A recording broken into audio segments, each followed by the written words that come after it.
All right. All right. Hello, everyone. Hello, good morning, wherever you are, good afternoon.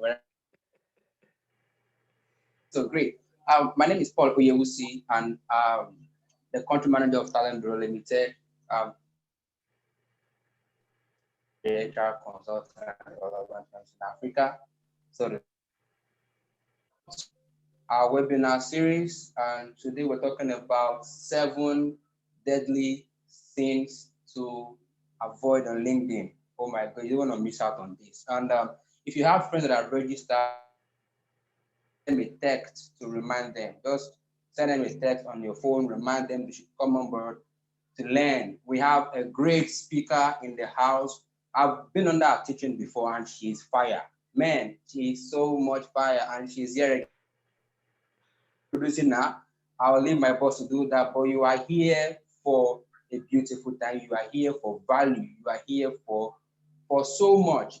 And I believe that after this session, your career is going to be transformed for good, because LinkedIn has come to stay. LinkedIn has come to, it's literally the best professional platform to help you achieve so much in your career. So once again, my name is Paulo Yewusi. I want to say welcome everyone for joining this session. It's going to be a beautiful, and I will leave it to her here to introduce our guest today, and she takes over from here. So if you have any question, please, in the course of the teaching or the training, just jot it down somewhere, or you type it in the comment in the chat box. I will note them and I will come back to them. We'll definitely answer your question if I have the time. I'm muted, keep mute. Don't interrupt the speaker while she's on a session. And I believe you will learn so much. So thank you everyone for joining in. And I believe you have your writing part. Look at mine. Get here. So, yeah. All right. So I hand over to my boss, Mr. Dumusu. Welcome, Ma. Thank you, everybody. I hope I'm not muted. Oh. You're not. Yeah. Thank you, everybody, for coming. Thank you for joining us. We've got people joining us from Lagos, from Port Harcourt, from Abuja, from Kaduna, from Kwara State, from the Philippines, from London, from Washington, D.C., from Ghana, from Libya. And then, we have Diane also, who is here. So welcome, everybody. We're glad you could join us. Someone has just joined also from Port Harcourt. Thank you, everybody. I'll quickly introduce Diane. Before we started, we're talking about this program not being about Diane or even about Talent Bureau. It's about getting professionals to achieve their career goals and become better leaders. So I'll just quickly introduce Diane in a few words so that we can get this started. So Diane is a passionate architect at the intersection of opportunities and talent. So she brings on board more than 25 years of career development, career management, and then she's worked in an investor environment. So she's the best person to even begin to tell us what we need to do to become better. So she's been involved in leadership development and all sorts of executive search. So Diane joined the Human Capital Group in 2009 to incorporate her career network with her keen interest on talent as a consultant and as in retained executive search. So she embodies the motto, which I really like. She says, we make a difference in your business by doing things differently in ours. So how better can we be better examples as leaders? So Diane has earned degrees from Massachusetts University in Miami, and then she's got a degree from University of South Carolina. So let me quickly just let Diane give us all she has today. Diane, you're welcome. Let me not go on further. Thank you, thank you, thank you. My goodness, my mom would be proud of that introduction. So I'm going to share my screen and we're going to get started. And I'm greeting you this morning from Atlanta, Georgia. We're about ready to have a nice rainstorm, it seems. It's all right. We're good. We've got this. All right. Let me get to from the beginning. Let's get this slideshow going. Oh, but let's go back. Previous. 7 deadly sins. All right. So, ladies and gentlemen, appreciate you spending some time with me on a Saturday, and I hope I help you uncover 7 errors I find so many people making within LinkedIn. And they're very simple fixes that will make you look even more intriguing to a recruiter.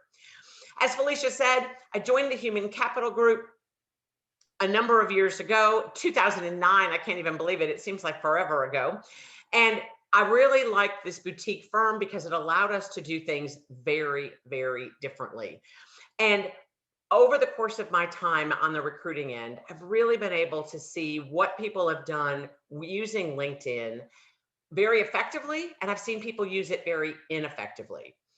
So I'm going to start by saying, when you want to do your due diligence on anyone before an interview or before a meeting, this is the place where 99% of the folks start.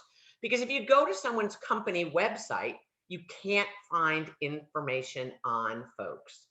So I remind people, if someone's going to do some homework on you, this is probably where they're going to land.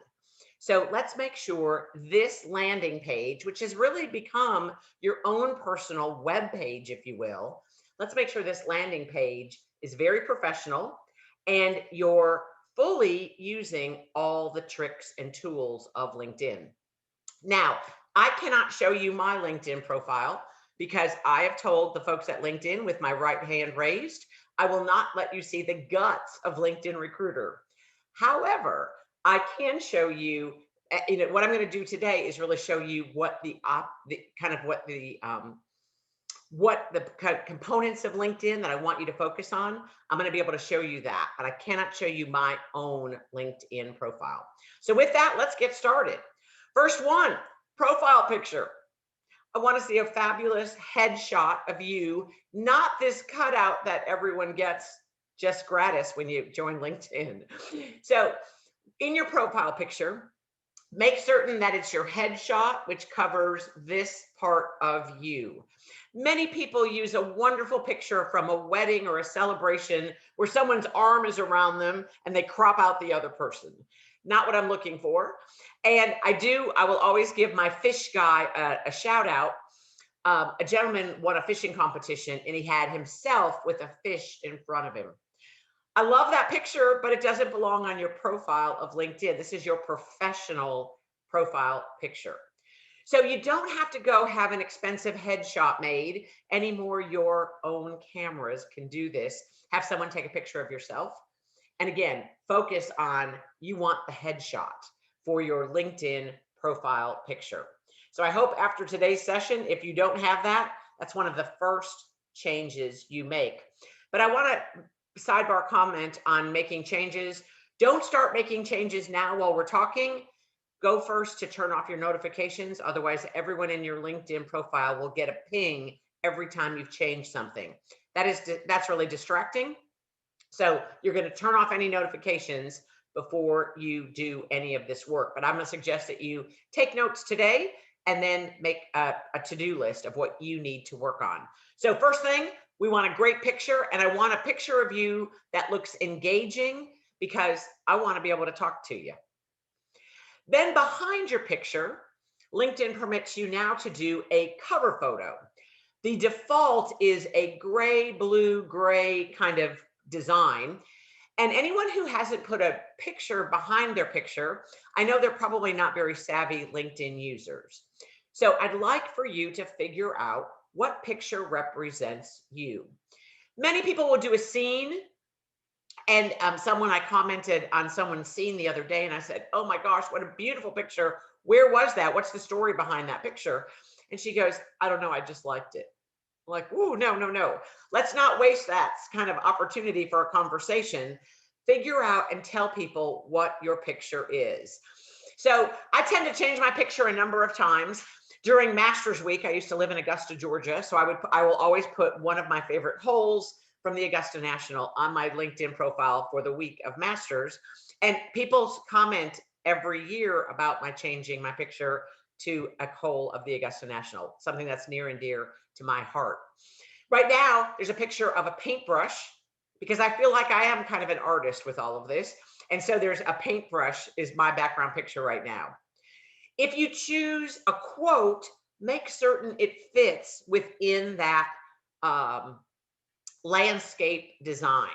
Many people, one line fits in, but not the whole quote. So that doesn't really help us. You want to make sure whatever you choose to put in your background picture truly represents you. And again, I find it a story. One of my former students, who was an international business student, chose a picture that was two hands outstretched with globes painted on them. I thought that was a beautiful picture to represent international. And again, I always give her a shout out for that picture, because I just thought it was one of those things that said, that's a perfect picture for you. So cover photo along with your photo. Let's get the front. We want our first two things to be very welcoming to your LinkedIn profile.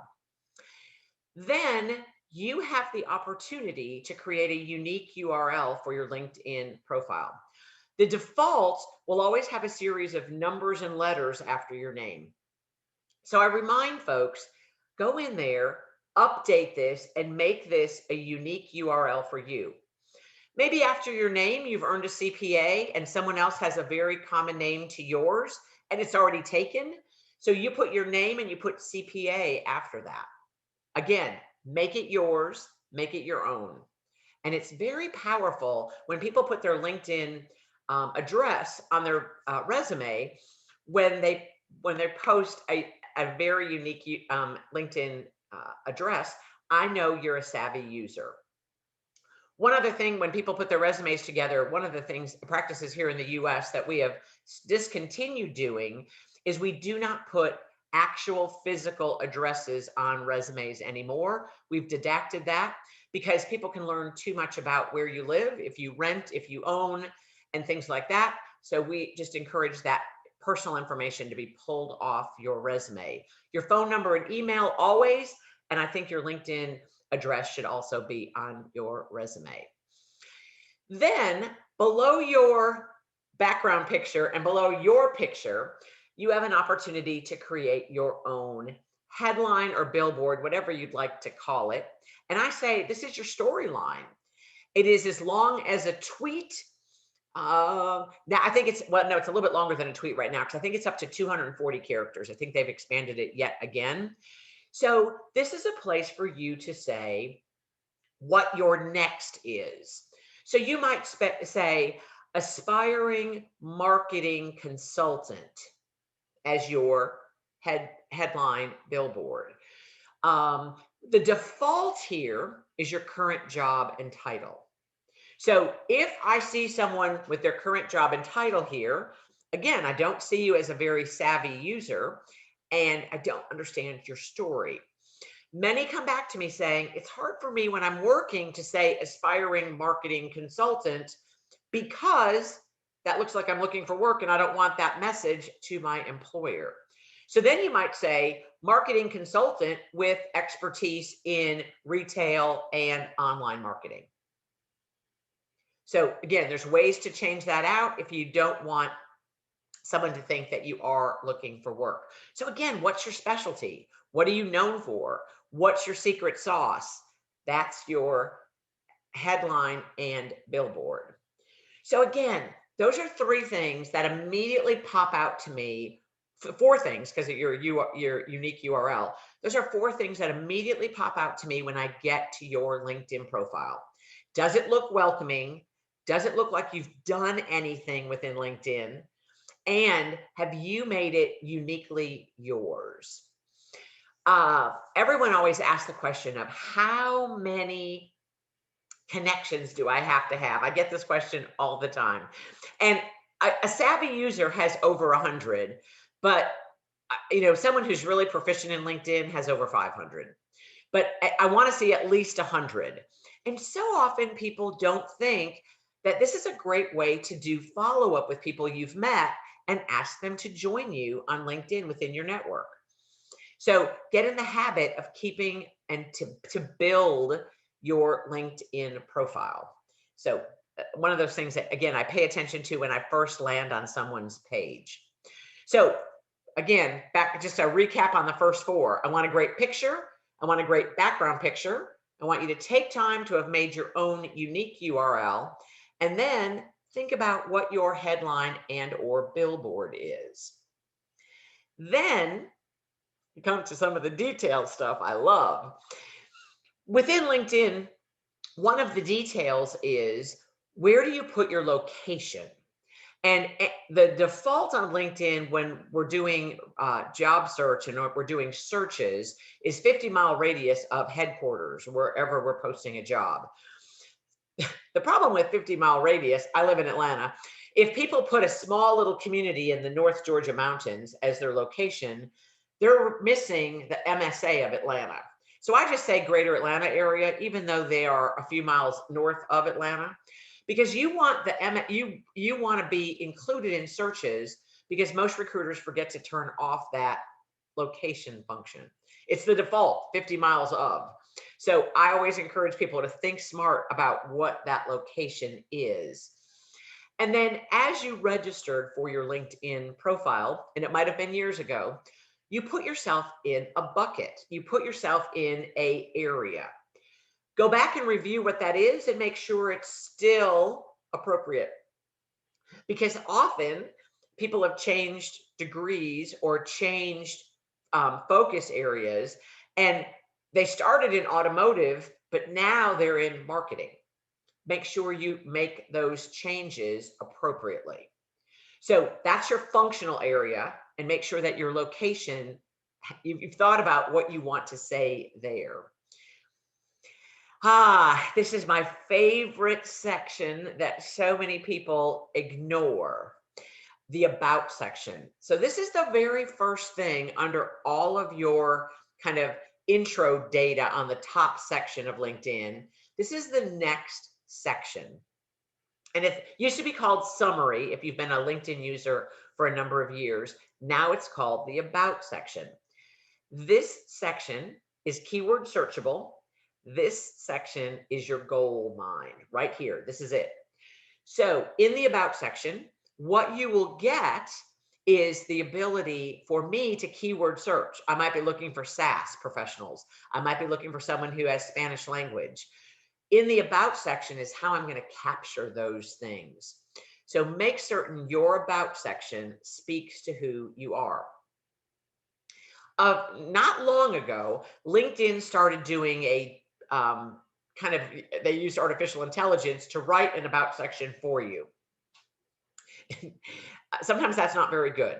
So what I suggest, if they did kind of insert one for you, and this has not been all that recent, if they have inserted one, make sure it truly represents who you are, because it's going to capture who you've been, but it might not capture where you'd like to go.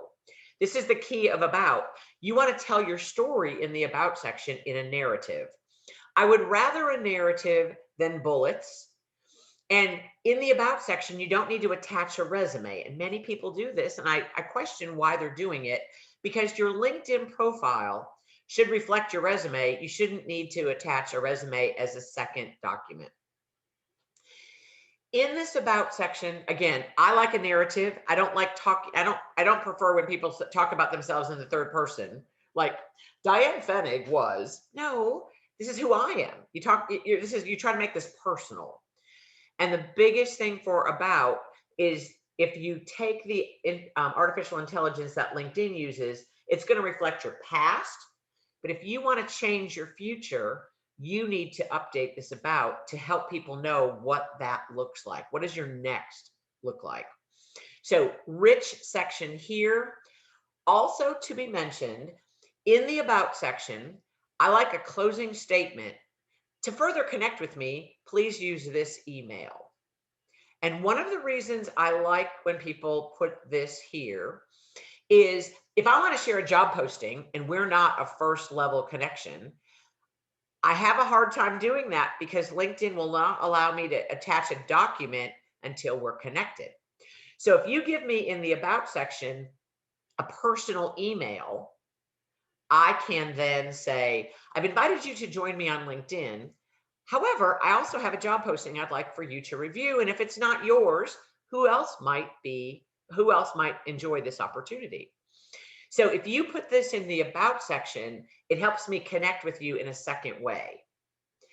And I'm gonna kind of stop there because I do want people to understand within LinkedIn, the only person you can directly communicate with without being connected is those first level connections.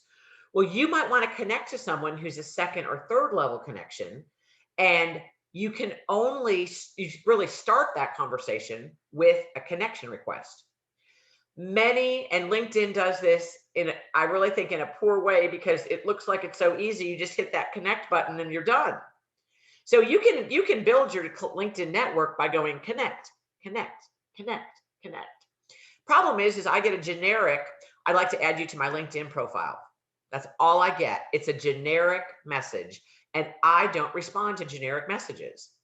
So what I'm going to suggest you do instead is, if you're a second or third level connection to someone, when you go to connect to them, you go across where it says the number of contacts they have, and there's 3 dots, or an ellipses as we call it. Open those 3 dots, and within that will be a connect button. When you click on that connect button, it'll give you the option to add a personalized note. That is what I'd like you to do going forward. So when you want to connect with someone, if you want to connect with Felicia, don't just connect because she doesn't know who you are, but instead open that up and say, thank you for this webinar series. I have been remiss. I have not connected with you personally, and I think I need to. And so you put that invitation in the connect box, you know, because it says, would you like to do a personalized message? Absolutely. And you send that. I bet, Felicia, you'd respond to that if you got one with a personal message. I'm getting a nod. So I encourage folks to do that. Am I getting a nod? You agree? Yes? Yes, I do, totally. Very, very important. I get lots of messages. People are like, you're a recruiter, I want you. You can help me. And so I will only connect to people that I get a personal message from, and people that I think will add to my contacts. And I want a story behind it, because I will introduce people within my network, but if I don't know how I know you, how can I make that introduction? So rich, powerful section. Love what LinkedIn has done with it.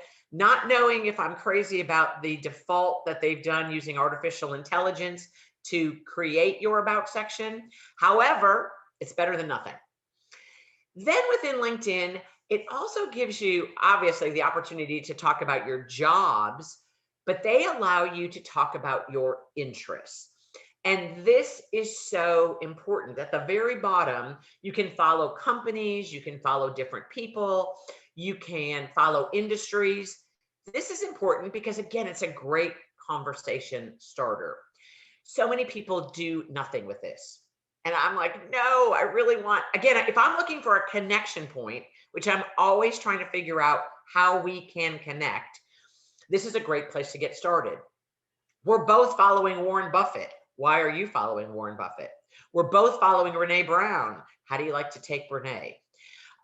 Both of us might, in this interest section, we're both following our institutions that we graduated from. That might be our connection point. We're both alums from Marquette, Miami, or the University of South Carolina. I love the people in the University of Southern California. That's the other USC, as I always tell them. I always joke with anybody from the other USC, we should connect because I went to the real one. You know, we always joke back and forth of which one's which. But interest, again, another place I can find a connection point. And I hope you've understood and kind of heard a theme through my 7 deadly sins. I'm looking for you to create a profile that creates connection points for me or anyone that's looking at your profile. I'm all about connection points. And if you build your profile out in such a way that it creates more connection, it's going to be much more successful for you. So it's connection points all the way through. I think that's my last slide. So my contact information is here, and I will leave that up, but I do now want to open this up because I'm always good about saying, let's have conversation and I want to hear your questions. Please, in your questions, do not make it a question about you and my personal situation. Let's make sure the questions are here for the good of the order, the good of everyone who's attending. So with that, Felicia and Paul are going to be throwing me questions because that's how I roll best. They've sent some questions ahead, and I think I've covered, I'm looking at my notes, I think I've covered the questions sent ahead, but if I've missed anything, please share. Yes, please. Yes, so thank you, Diane, for that lovely, informative session. So if you've got any question, please type them in the chat box, and then we'll start. There's one question here, though. Someone is saying, how do I improve my personal brand, even though it's supposed to be a professional brand on LinkedIn? How do I connect both? So your personal brand is your LinkedIn brand. I think that both of them are the same. And I think the powerful ways to start at creating that brand is making sure that your LinkedIn profile looks like the person you want to be. That LinkedIn profile should reflect who you are. I don't think of that as being separate. I really think of it all being together. It's your personal brand is your LinkedIn brand. Mercedes has a headquarters here in Atlanta, and one of the HR managers, I will never forget his comment. One of the closing comments he made when he was doing a presentation was, Mercedes is all about brand. I'm going to tell you that your brand is represented by your LinkedIn profile, and this is a part of my due diligence before I interview anyone. If your LinkedIn profile does not represent you as a brand, you can't represent us as a brand. And everyone wants to work at Mercedes. So people heard that and said, ooh, wait, I better look at this. And I thought it was a great reflection. He said, we're all about brand here at Mercedes. You have to be about brand when I do my due diligence against your LinkedIn profile. And he said he will not interview anyone who has not created a LinkedIn profile. That was powerful. Okay, thank you, Dan. I can, for sure, I can say I've got over 16,000 connections on LinkedIn, and I've built this over a period of 10 years or more. So that means every year or every day, I've got a particular number of people I'm connecting with. And because I'm a recruiter, people usually reach out to me. I'd love to connect with you. And as Diane said, I also look at, your intro, what are you talking about? Some just connect with you and they just send you maybe a CV. And I'm thinking, things have to be done in the correct way. So I'll connect with you, but you need to know why you're connecting with whoever it is you're connecting with. So there's a question. Someone says, how do we use the 3 dotted icons on LinkedIn? That went over that. So all you need to do is click on your profile. You'll see it on the right-hand side. Click on it. I think that's a personal question. You can send us an email and we will handle that again, maybe after the session. I want to quickly read a question that Dan will be interested in answering. It says, how do I get the most out of being a LinkedIn user? For example, building the right networks, having a privilege, and then to get an opportunity to work in other countries. So the question is, how do I get to work in other countries by using LinkedIn? Dan, I'd like you to address that question. Absolutely. All right. So unfortunately, the yard man is at the neighbor's house right now. I'm sorry about that.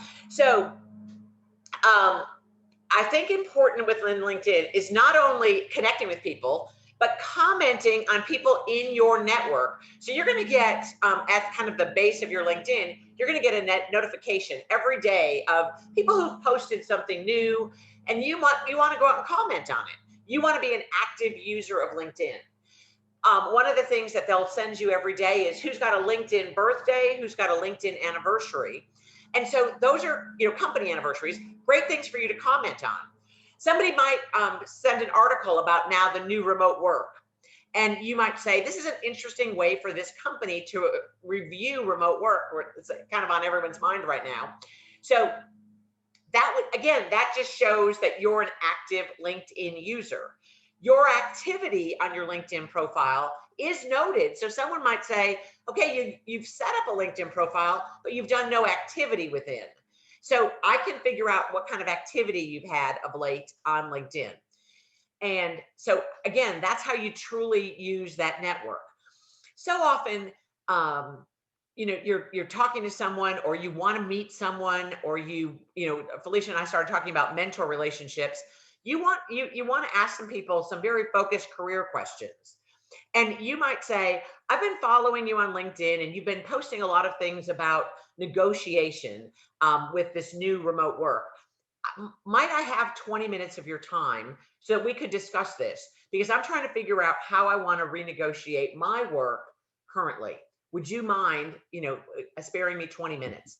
And again, great way to use your network And that would be a sidebar conversation. So you would privately email them through LinkedIn, message them, and just ask if you could have an appointment time. And I bet people will respond.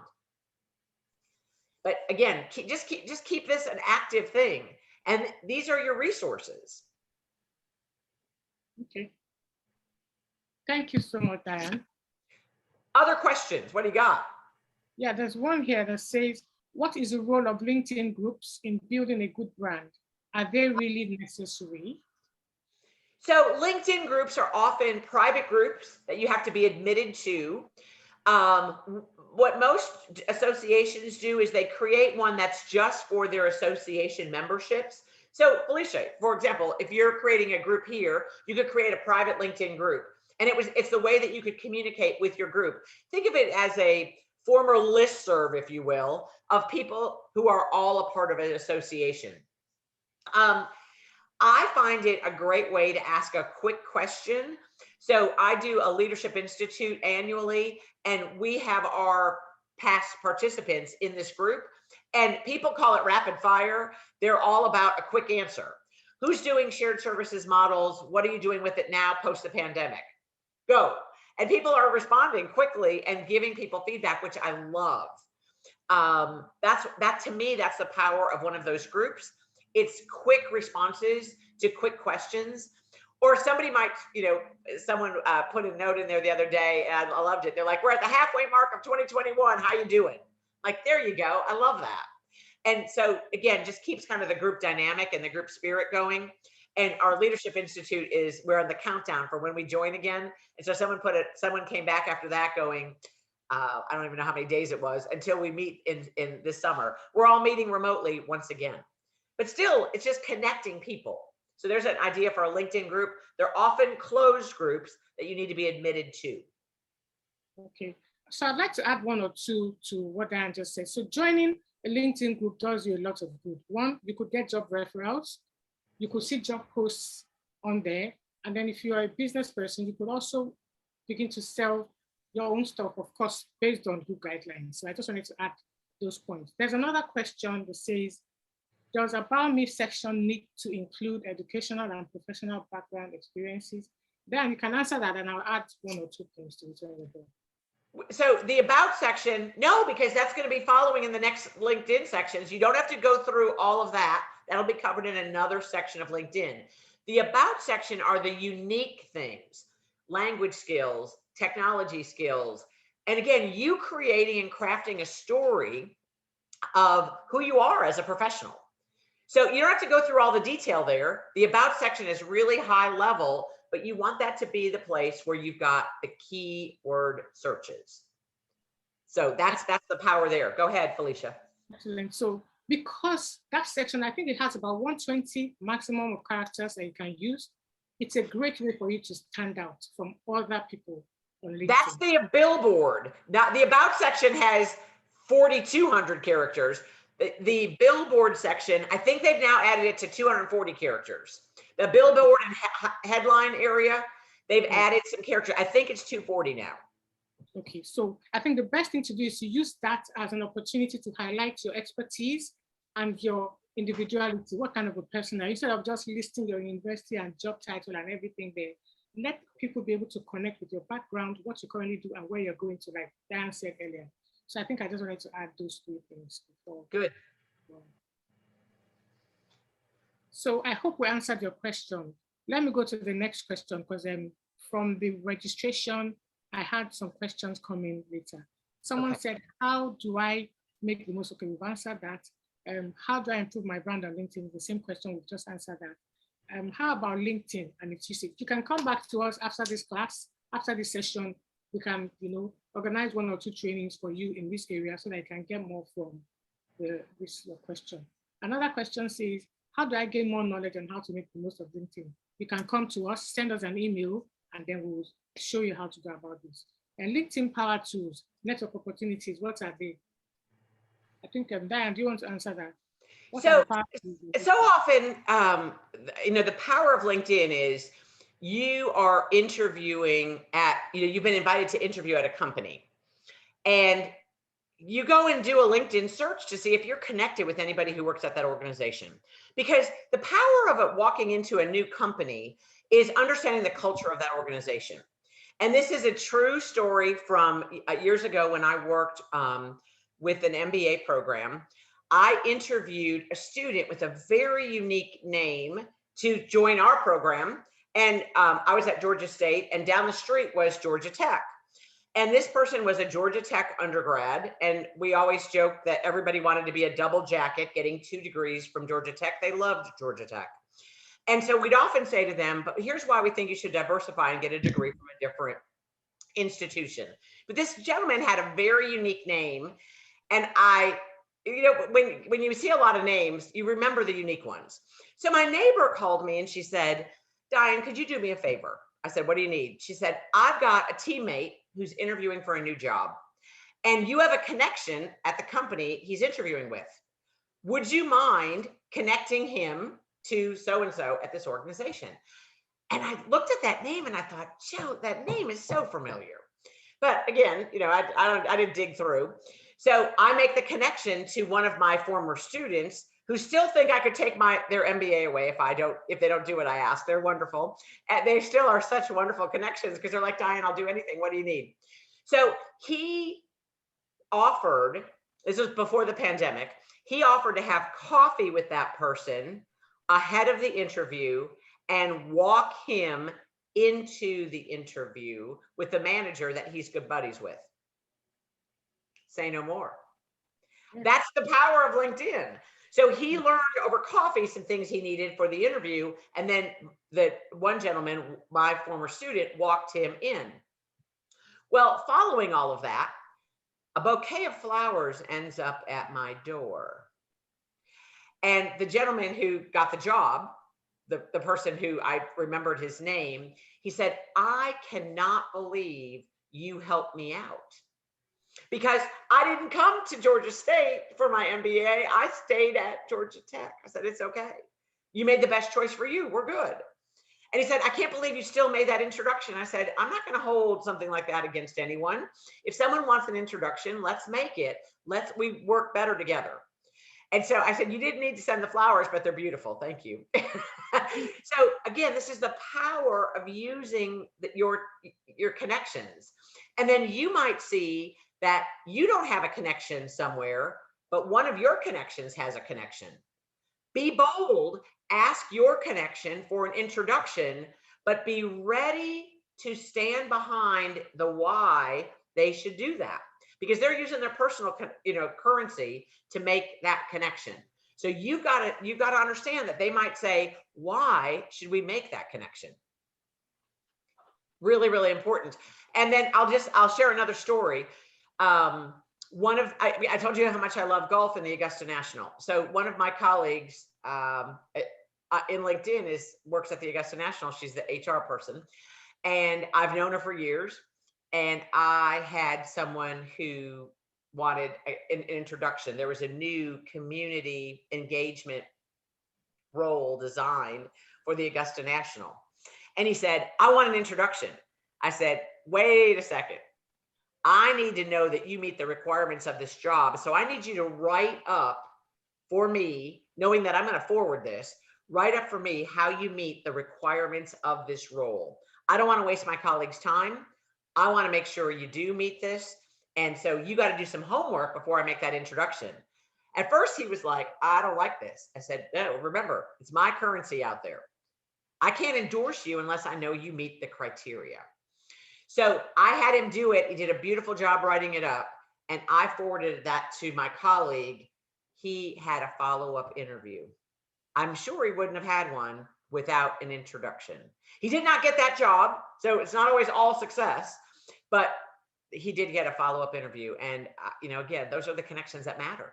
I had to remind him, a lot of people probably wanted that job. Let's keep in mind, kind of the competition for that role. So that's how you can use the power of LinkedIn and doing your homework, doing your due diligence on looking up organizations you want to connect with, who's connected there, how do you learn more? Career conversations are so powerful. Use it. People will give you the time. And, you know, through this pandemic, I always say we have different time now, not more time, different time. People are taking time to help people understand what their organization's about. Great question is, what's your forecast for hiring?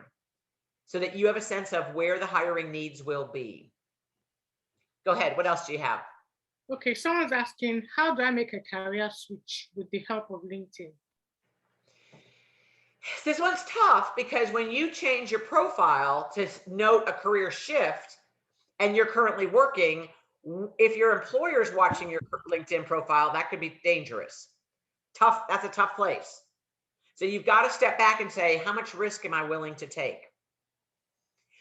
In the About section, you can talk about your background and how you want to make the switch. But if your employer digs in, they might come back going, are you leaving? That was a tricky one. That's a tricky one. How much risk are you willing to take? Some people don't change their billboard, but they do change their About section because the billboard's a little bit too much, but they will change in their About section where they'd like to move. But I've had folks come back and say, that's a dangerous place because my current employer is wondering why I'm not happy. Okay, someone is saying, how do I know that LinkedIn can be a better source for me for job hunting? I think you addressed this. I'm sure this person is just coming in. And then there's another one that says, I would like to improve my marketability on LinkedIn. How do I do this? I need more. I want to tell me about the marketability. I don't understand that question. One more time. How do I improve my profile and be more marketable on LinkedIn?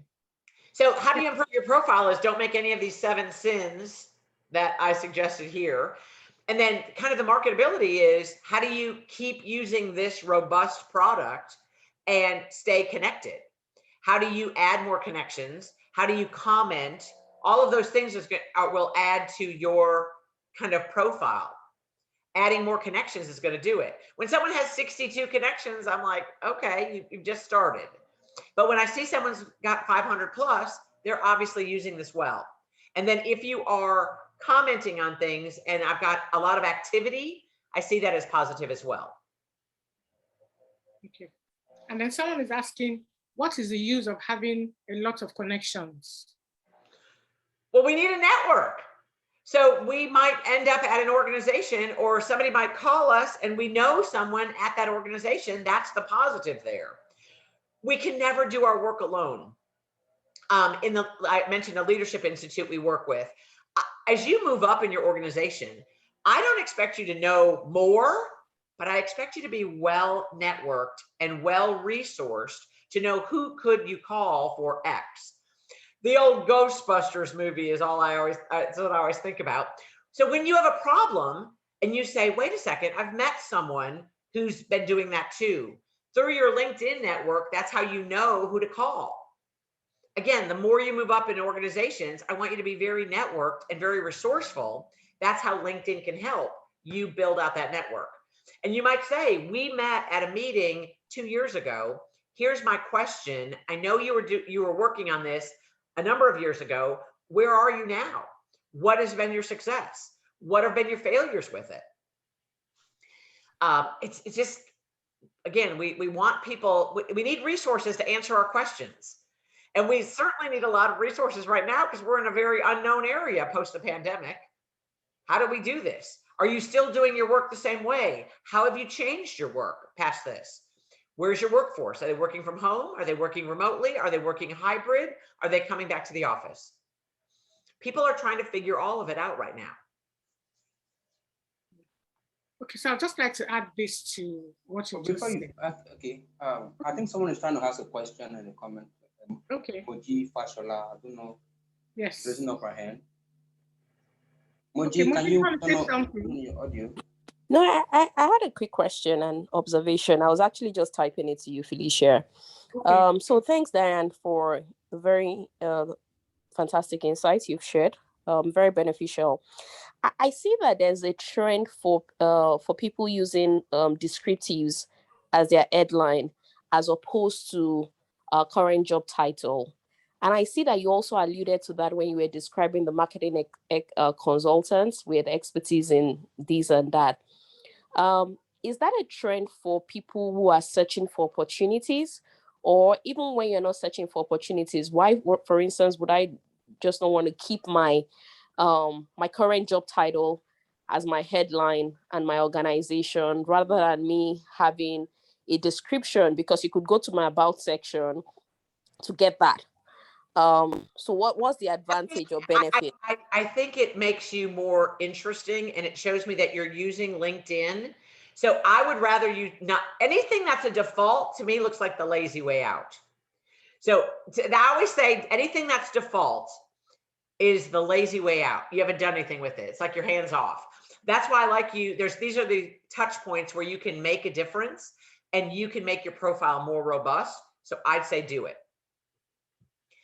Does that, because anything that's default to me just doesn't show a lot of initiative, and I want to see more initiative. It shows me more. That's why I, really say, let's go ahead and change it up. I just think it makes you look more interesting, which is to me why we want this established. No, I get it, Diane. So the question is, as a professional, who am I appealing to? Is it just my network, or will the recruiter be taking that into consideration in reaching out to me? Everyone will take that into consideration. Your network and recruiters that are coming. So somebody might have nominated you for a role and you don't even know it. So a lot of people go, oh my gosh, I didn't know so-and-so nominated me for a role. I said, I know. So when someone nominates you, I don't call you until I check out your LinkedIn profile first. Here's my why. Oftentimes when people nominate you, they haven't really read the job posting with a lot of detail. And you're the immediate person that comes to mind because you're looking for work, or because I said something that they said, oh, you need to talk to so-and-so. When I follow up, I want to know if you are a candidate for this job, or if they nominated you and this is not your job because you are 3 steps ahead of this job. I will have a networking conversation with you, not a, would you like to apply for this job? Does that make sense? I want to make sure I have the appropriate conversation with you. And so often people will nominate someone who has nowhere near the experience I'm looking for. I've got to have a very different conversation with them. Because if you don't have the job experience, I'm going to say I'm following up on a referral made by Susie, one of your former managers. And I just want you to know she's reached out to and said, I should, reach out and connect with you. I am. However, the job posting I'm searching for is looking for 7 to 10 years of experience. And unless I'm missing something, I'm seeing about 2 or 3 here. But I still will connect because that person told me they wanted me to connect with you. I'll still connect, but I will tell you what the issue I have is with your profile and your background. Because if you don't meet the requirements, the criteria, I won't continue you on in the process. But because you were referred to me, I will follow up. Does that make some sense? Yes, it does. Thank you, Moji. Yeah. Do you have more questions? You want to say something? No, I get it totally. And I think it makes a lot of sense, even when you're not searching for opportunities, just in terms of, people are looking for who to connect with. At times it might even be advisory roles. So it gives a more robust view of who you are. So it makes a lot of sense. Thanks, Dan. You're very welcome. One of my good buddies, one of my first hires when I got into higher education, this was his line. And I always said it was, I'm like, this is yours. Make friends before you need them. That's what I think of LinkedIn as. Make friends before you need them. So you've got to have this robust group of connections who can help you when you're solving a problem. Really powerful. Yeah. Because when you make the friends ahead of time, it won't be awkward if you're asking for something like a favor.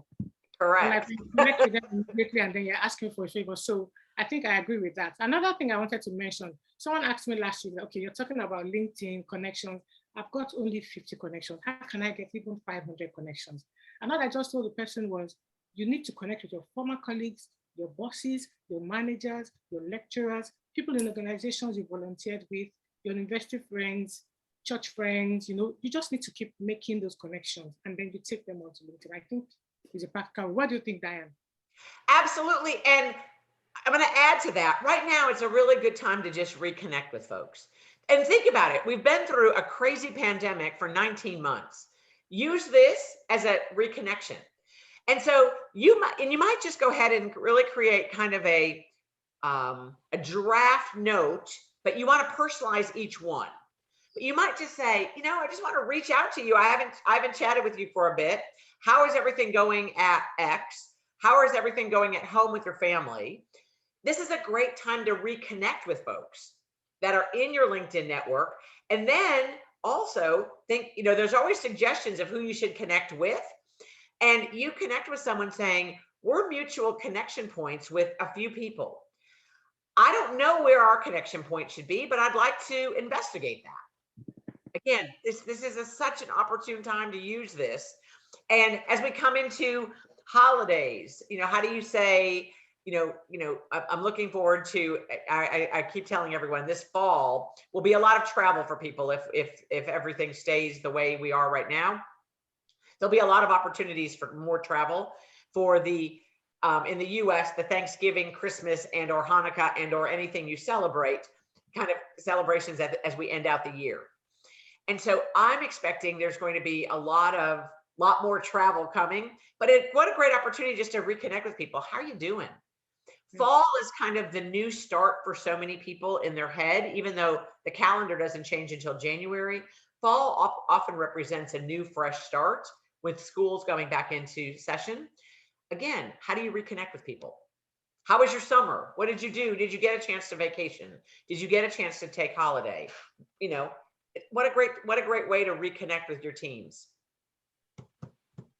Okay, I think there's a question from Uluwatoyin Dada. She says, how do I shield myself from my current employer when I want to change my career and I know that if I join a group on LinkedIn she belongs to, she will definitely realize I'm marketing myself?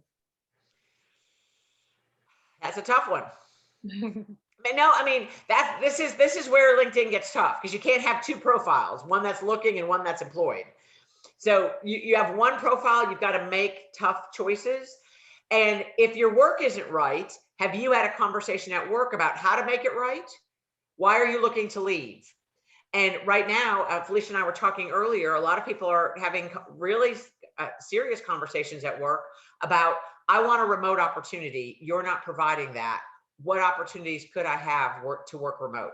How do I negotiate coming back to work? And that's where a lot of conversations are happening right now because it has a different spirit of the return to the office. Some are excited about it. Others are saying, no, I don't want to. So if you're not happy at work, have you had that conversation at work? And if you have, then go on and start looking and networking within LinkedIn to find your next. But I don't want it to hurt you. Yeah. Excellent. And then I'll just add this to what you said, Dan. Networking on LinkedIn. One way to do that, Tony, if you don't want your, to be seen as marketing yourself, that's what we're all doing on LinkedIn, whether you're working or not, whether you're 9 to 5, you're running your business. So just find some useful connections who will endorse your skills and your background. Get endorsements. Well, the way to get endorsements is you also have to endorse people. Remember, it's quality over quantity. So it's not just about getting endorsements, it's the quality you're giving. Then look at organizations frequently, check them out, recruit for, check companies that are recruiting, look at well-known industries on LinkedIn, and keep track on what they're posting. Are they posting jobs? Are they posting how to get better? Things like this I will post on LinkedIn, how to get better. Nobody knows you're in this training and you're developing yourself. So I think one way to do it is just by posting on LinkedIn, connecting with people, endorsing people, getting people to endorse you and liking what people post, making comments, sensible comments, for people. When somebody says, I just got a new job, I say, well done, congrats. One sentence is enough, but one word is fine. You don't need to post a million words. So just keep track of what people are posting, connect with them, and then make insightful comments about their content as well. So I think that I agree. Commenting on people's content is really important. I'm gonna take a different stance on endorsements over what you said. This is the world according to Diane. I find endorsements very light. If you can get someone to write a recommendation for you, much stronger. But to your point, if you go out there and surprise someone and write a recommendation for one of your former staff members, and they have the opportunity to post that or ask you for an update. I just did a recommendation for someone who is graduating from an MBA program. In fact, I met her through Forté 3 years ago, and now she's getting ready to finish her program and go off and work. And I noted how long ago we met, and she said, Diane, I need to remind you, it was 3 years ago, not 2. And so again, it was one of those updates. She said, I love that. She said, this was such a surprise to be in my box that you wrote me a recommendation, but the number of years we've known each other is different. So I made that change, and then she posted it to her LinkedIn profile. But I just surprised her with it. So who can you surprise with a recommendation? And then in turn, they might write one for you. You don't do it tit for tat. Like if I write one for you, then you write one for me. But instead, just surprise people, and I promise you they'll really appreciate it. They really will. Thank you, Dan. There's a comment here. I'd like you to, recommend what you think, or just say what you think about it. Someone says, Oluwatoyin, there's a setting on LinkedIn that shields your applications and places you on private mode. What do you think of this? So private mode, when you're in private mode, when you're looking at other LinkedIn profiles, it says that you're in private mode. So if you're looking at my LinkedIn profile, I will not know it's you. It's going to be someone LinkedIn who's looking at it in private mode. Some people do that because they don't want everyone to know where they've been and who they've been looking at. Your choice. Your choice on that one. Everyone always asks me about LinkedIn Premium. What I would suggest is they will allow you to buy it for 1 month for free. Go in there and use it for 1 month and see if it's worth it. So many people say it's very expensive. I don't know that it's worth it for me right now because I'm not in the middle of job search. So I always tell people, take the 1 month trial. Make sure that you cancel it if you don't like it though, because it's very expensive if you have it for the full year. But you see if it works for you. One of the things that you get with LinkedIn Premium is in-mails. I get inundated with in-mails, and almost always they're selling me something and I don't want to buy it. So it doesn't work for me. I receive way too many in-mails that I know people have bought LinkedIn Recruiter for, not Recruiter, LinkedIn Premium, and I don't care for most of the in-mails. Okay. So thank you so much, Diane, for a wonderful session. I don't know if you have more questions. Diane, you could just wrap it up, and then Paul will then close the session. Okay. So again, I hope the 7 sins are the things that I know that I see people doing, give you kind of a launch pad for how to update, improve your LinkedIn profile. Use this. It's rich. It's been around for a number of years. LinkedIn isn't going anywhere. And it's such a great place for me as a recruiter to start my due diligence. I can't underscore enough. Company websites have no information on people anymore. Very, very limited. Maybe just the senior person is named, and then there's no background on that person. So this is the best place to figure it out. We're looking for professional information. Facebook is not my place to find professional information about you. LinkedIn is the place. So use this resource well. It's a free resource, and I can't believe how it's exploded over the last few years. So Dan is asking, would we get the slides? This is a free training, and I don't think it's going to be fair to share slides. We've done several free trainings, and I'm not sure it's going to be a yes from Diane as well. No, I mean, I would rather not, because these are mine. I work in the university system. It's my intellectual capital, as I say. Okay. But there will be a recording for this. She's going to create a record. She's created a recording for today. Okay, so we'll let you know how we'll share whatever information is on here, because it's Diane's intellectual property, and we don't want to be found, taking that for granted. Correct. So thank you, everybody. If you have questions, please reach out to us. You have our email. Send us an email, and we'll respond. Whatever question you have, we can list the deadly sins for you, and then we can add more if you want. So thank you, everybody. If anybody has anything to say before we go, please feel free, raise your hand, and then just ask a question.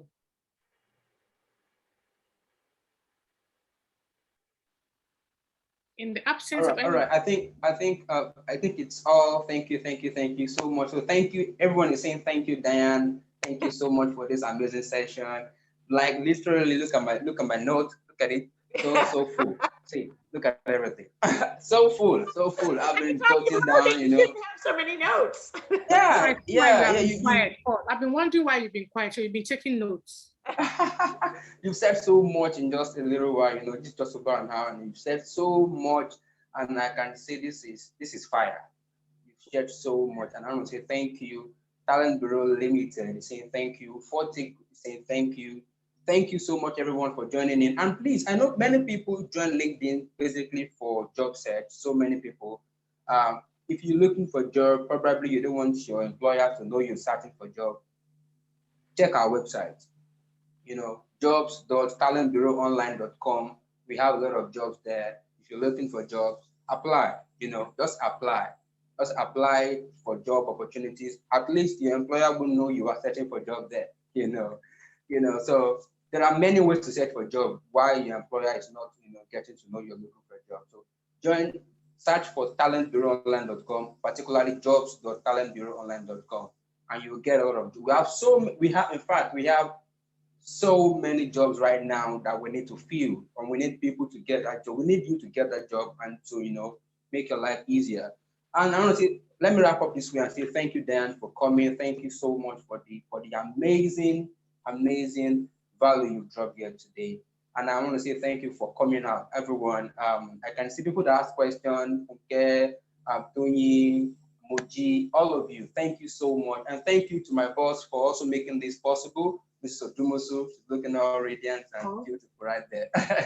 All right. So thank you, everyone. I think we'll stop it here.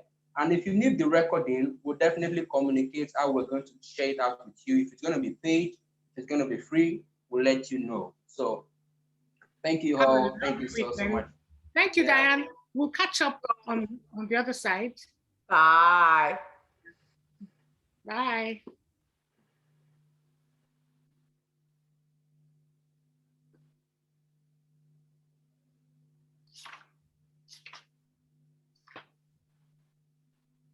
Moji, thank you for coming.